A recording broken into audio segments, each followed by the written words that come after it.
Good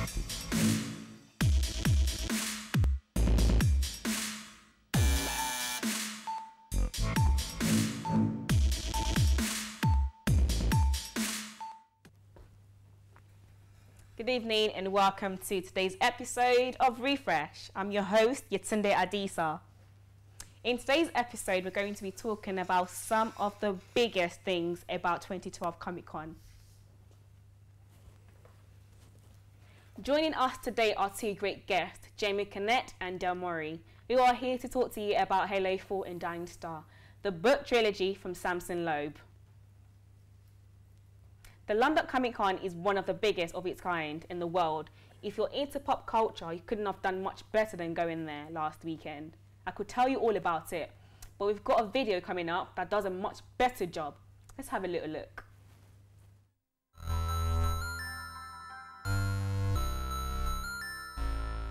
We're here at Comic Con 2012 at the London Excel Convention Centre. There are literally thousands of people here, and I can't wait to go play some games.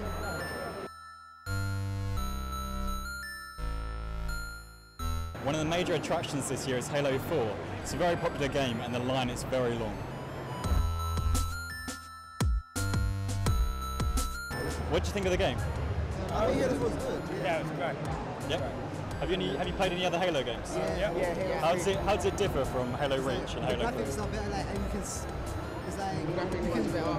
I like the control now. Like the visualize when you're fighting. It's like there's more things like the thermal in it now, so like you can see where they are without actually being close to them. Yeah. Does it sound a lot better? Do the guns sound like a lot more real? It sounds more real. It's like you can actually hear like the bullet fires like individual. Yeah.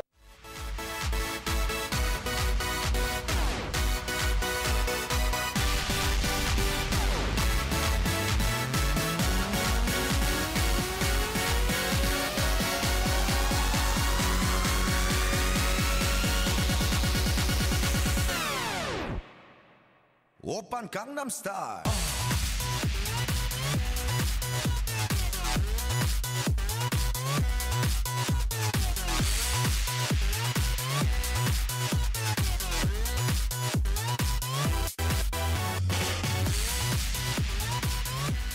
Dying Star, there's an epic fantasy trilogy.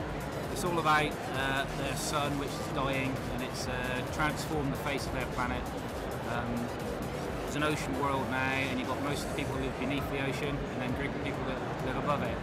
So as the star is continuing to die, it's starting to freeze the oceans, and the people beneath it have to come up and meet the people above.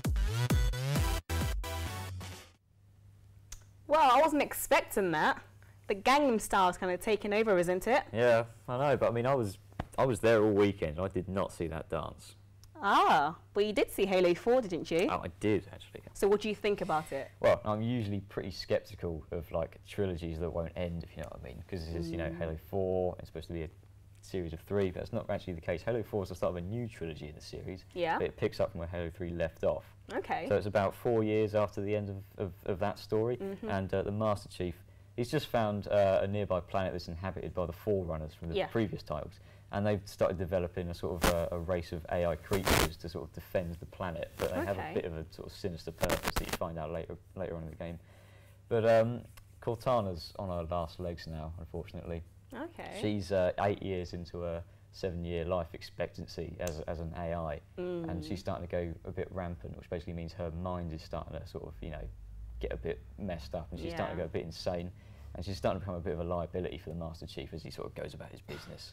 Wow, so like, are there any extra features over the previous games? Yeah, a lot of new additions, a lot of tweaks to stuff that's already in the game. There's you know, changed the sort of like the way abilities work and stuff. You don't need to have a sprint ability to sprint. There's not quite as much of an emphasis on dual wielding anymore, but big emphasis on the new weapons, because there's got some new factions coming in, more guns, some new game modes, both online and offline, but some tweaks to some of the content that was already in the game as well. So it does feel like a sort of, you know, like they've really tried to, you know, do some new stuff. Okay, so like, how does it compare to like the rest of the series? Well, it's being developed by 343 Industries now instead of Bungie. They've taken control of the series. The torch has been passed to them, and you can clearly tell they want to put their own stamp on the game.